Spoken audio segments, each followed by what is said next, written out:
are fighting these guys around the submarine, and one of the guys decides to go hide in the submarine, and as he's closing the hatch, you make this face where you're like, oh, come on, it's so easy. You just toss the grenade like it's nothing. And I love that scene because I just thought it was really funny. It was so small, but it was funny, and it really showed who he was as a fighter. Yeah, it's good you picked up on that. Those little sort of stylized moments. I feel that, you know, they get lost sometimes, but for us to kind of sort of eke those out, and that's funny because that's my friend who was in was on the receiving end of the grenade. His name's Johnny C. So he's a good pal, a good sport to get blown up.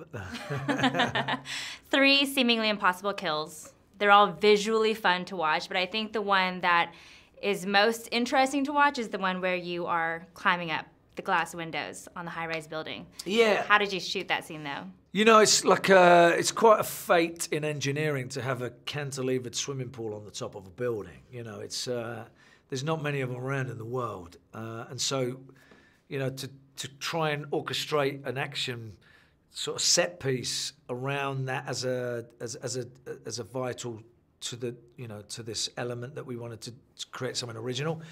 I thought, you know, it'd be really good if we can pull this off, and how we're going to be able to do it. Where's the pool going to be? And yeah, it was difficult to try and to get all those things to come together and put it together in a believable, authentic way. Yeah, it worked out well. What did the set actually look like? Well, they have wide angles from outside, actually filming in the city. Then we've got stuff on a stage. You have to do close-ups. You know, because that pool, does it actually exist? Somewhere, that building? That's not a real building, They have cantilevered swimming pools. Okay. That one is exaggerated. Okay. It's taken from an original.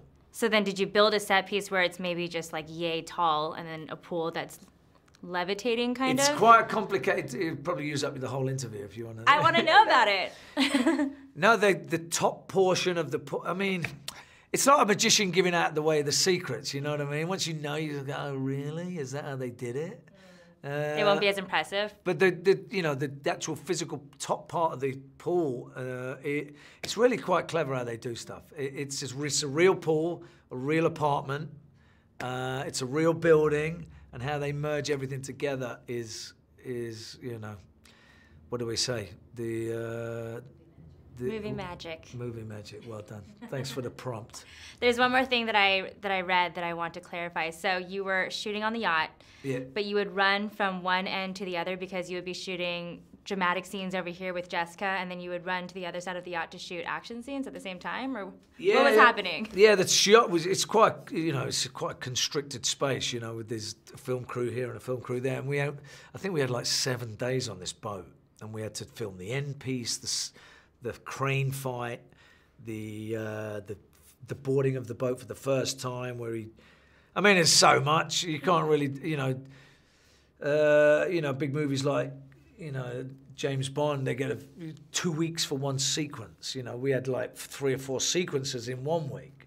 It's tough because you're against the clock, and the sun sets quite early in Thailand on this particular time of year that we was there. Yeah, it's really tough, but you know, we did it. We got there in the end.